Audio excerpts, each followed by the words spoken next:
İnsanın istəkləri və ehtiyacı azaldıqca xoşbəxtçiliyi artar. Bir insanın da istəkləri və ehtiyacı artdıqca xoşbəxtçiliyi azalar. Yəni fərqi görürsünüz. Sənin ehtiyacın, istəklərin nə qədər çoxdursa, o qədər xoşbəxtçiliyin azalacaq.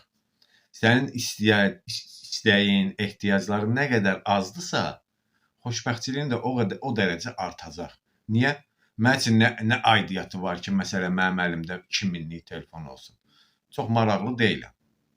Yəni, neynirəm ki, mən 2000-lik telefon alanda neynirəm? Yəni, istifadə elədiyim tətbiqlər, proqramlar aydın məsələ.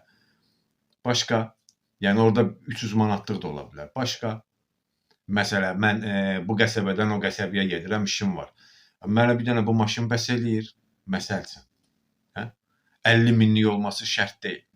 Yəni, istəkləri, ehtiyacına görə nizamlayıb saxlasan, xoşbəxtçiliyin artar. Adam gəlib 70 yaşına addım ata bilmir. Baxırsan, can verir, xırıldaya can verir, ağlaya elə, mən bağ evi tikdirmişəm, onun üstü qalmışdı, vırdıra bilmədim, Allah mənə möhlət ver.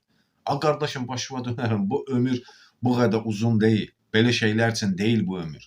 Gəldin, ana bətindən dünyaya gəldin, yaşadın, ömrünü səliqəli bir şəkildə qaydasında götürdün, başa vurdun, bu qədər asandır.